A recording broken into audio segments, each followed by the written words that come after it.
Suasana ibu kota tidak jauh berbeda dari tahun-tahun sebelumnya saat Lebaran tiba. Kondisi lalu lintas di kawasan bisnis Sudirman Tamrin tidak sepadat hari-hari biasa. Pusat-pusat hiburan rakyat pun biasanya dipadati karena memanfaatkan momentum libur Lebaran.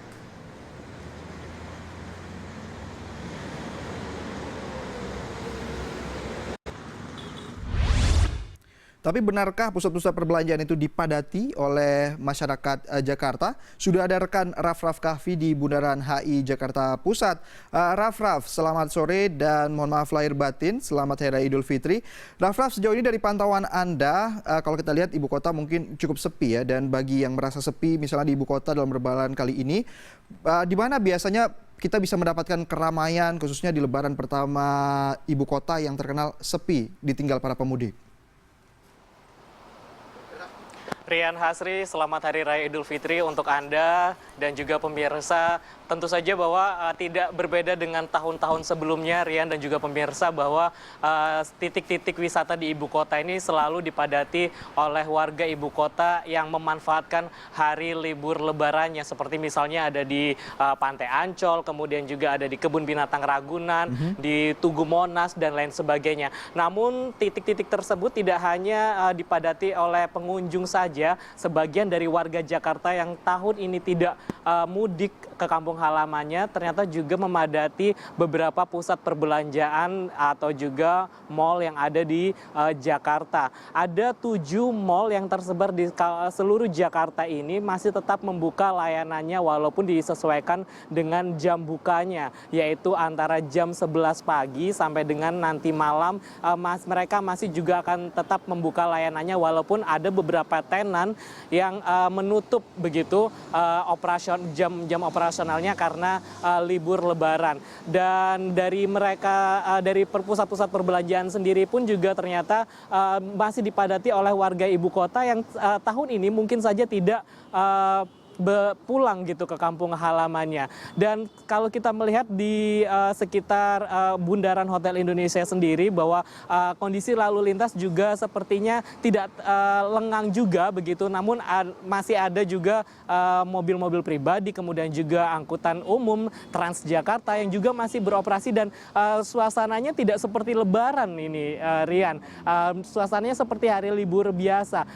Kalau kita melihat dari 10 juta penduduk Jakarta, kemungkinan masih ada sekitar 4 juta yang masih standby atau masih tidak meninggalkan ibu kota Jakarta, di mana 6 jutanya ini sudah pulang ke kampung halaman. Jadi mereka memanfaatkan libur Lebaran ini untuk menikmati suasana Lebaran di Jakarta dengan menikmati lengangnya jalan-jalan ibu kota tanpa kemacetan, dan juga ini merupakan salah satu hal yang unik juga bahwa di Jakarta ini merata begitu titik-titik keramaian yang bisa dimanfaatkan oleh warga Jakarta, Rian.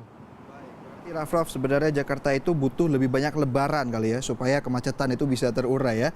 Baiklah Raff, tahan sejenak karena kita juga akan beralih ke rekan berikutnya. Kalau kita tadi sudah melihat pusat kota Jakarta lengang, kini kita juga akan memantau arus lalu lintas di kawasan Kalimalang, Jakarta Timur. Di sana sudah ada koresponden CNN Indonesia, Albi Pratama. Albi, selamat sore dan mohon maaf lahir batin, selamat Hari Raya Idul Fitri 1438 Hijriah. Albi, di lokasi Anda saat ini bagaimana arus lalu lintas? Sudahkah terpantau ada kepadatan di sana? Ya, selamat sore Rian, selamat merayakan Hari Raya Idul Fitri 1438 Hijriah, mohon maaf lahir batin juga Rian. Dan terkait dengan Hari Raya Idul Fitri yang tepat jatuh pada tanggal 25 Juni 2017 hari ini, memang masyarakat ibu kota biasanya mengharapkan jalanan yang kosong untuk dapat melakukan aktivitas di luar rumah dan juga untuk melakukan perjalanan silaturahmi ke beberapa kerabat yang memang lokasinya berdekatan. Tapi pada tahun ini sepertinya harapan mereka untuk merasakan jalanan ibu kota yang kosong sepertinya harus mereka tahan terlebih dahulu, karena bisa dilihat di belakang saya ini adalah Jalan Raya Kalimalang Rian di kawasan Jakarta Timur yang merupakan salah satu akses untuk menuju ke kawasan Bekasi. Dan macetnya arus lalu lintas di kawasan Jalan Kalimalang ini terjadi karena adanya penumpukan kendaraan di jalan tol Jakarta Cikampek dari kilometer 1 sampai dengan kilometer 40.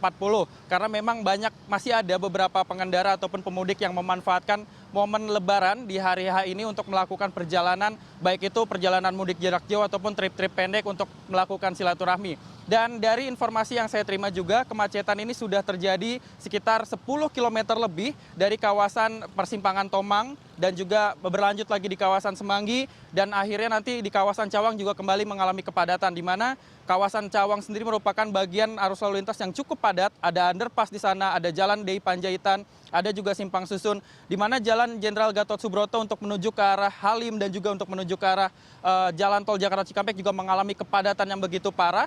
Dan saat ini memang petugas dari Jasa Marga sendiri di jalan tol Jakarta Cikampek sana sedang melakukan upaya untuk dapat mencairkan arus kendaraan yang mengular sampai ke kawasan ibu kota Jakarta ini.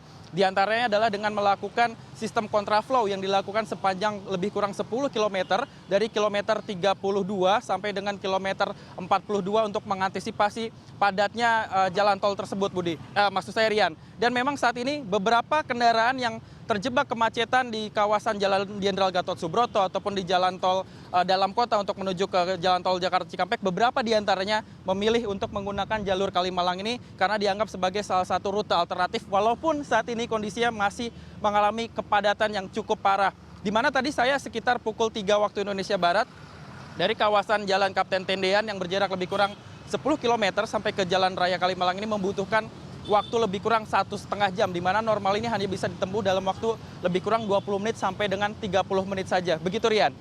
Baik, Albi, berarti ini sepertinya ada sedikit kesalahan prediksi seperti itu ya, jika sebelumnya kita juga kerap menyimak bahwa beberapa laporan menyebutkan bahwa prediksi arus mudik itu puncaknya itu justru pada H-2 atau H-1 Lebaran, tapi justru ini terjadi pada hari Lebarannya. Lantas dengan kondisi seperti ini, kalau Anda melihat bagaimana dengan arus balik? Kalau kita lihat juga sepertinya arus sebaliknya cukup sepi seperti itu. Apakah juga akan terjadi di H+2 atau H+3? Seperti apa Albi jika Anda memantau dari pola pergerakan kendaraan yang ternyata justru meningkat justru di hari H-nya? Ya Rian, ini beberapa memang ada sedikit kesalahan prediksi mungkin dari beberapa masyarakat yang hendak melakukan perjalanan mudik seperti itu, di mana setelah dilakukannya atau ditetapkannya cuti bersama pada hari Kamis ataupun hari Jumat kemarin, beberapa kendaraan memang sudah mulai melakukan meninggalkan ibu kota Jakarta dan mengalami kemacetan selama 2 sampai dengan 3 hari. Dan setelah memasuki hari Sabtu ataupun H-1 Lebaran, jalanan ibu kota mengalami lengang seperti itu bisa dikatakan, dan ini membuat beberapa pengendara ataupun calon pemudik berpikir bahwa jika melakukan perjalanan pada hari H, tepat pada hari ini mungkin akan lebih leluasa seperti itu. Tapi ternyata yang berpikir seperti itu tidak hanya satu orang, tetapi banyak sekali calon pemudik yang juga merencanakan hal serupa seperti itu. Sehingga sampai saat ini masih ada beberapa kendaraan-kendaraan, tadi juga saya melihat ada beberapa kendaraan yang masih membawa barang-barang di atas ataupun di bagian atap kendaraan mereka, dan itu bisa dipastikan mereka akan melakukan perjalanan yang cukup jauh seperti ke kawasan Jawa Tengah ataupun Jawa Timur seperti itu. Dan terkait dengan prediksi dari arus balik sendiri, rencananya pihak Jasa Marga sendiri dan juga petugas kepolisian sudah melakukan perhitungan bahwa kemungkinan arus balik ini akan mulai terjadi H+4 Lebaran atau sekitar hari Kamis ataupun hari Jumat, karena memang mengingat tanggal 3 Juli 2017 beberapa pegawai swasta ataupun pegawai negeri sudah mulai masuk kantor seperti itu, sehingga pihak dari Jasa Marga pun memprediksi bahwa kemungkinan besar bahwa arus balik akan terjadi pada sekitar hari Kamis ataupun hari Jumat mendatang, karena sudah berdekatan dengan akhir dari libur cuti bersama mengingat Hari Raya Idul Fitri 1438 Hijriah kali ini. Rian. Baik, Albi Pratama, koresponden CNN Indonesia, terima kasih sudah melaporkan.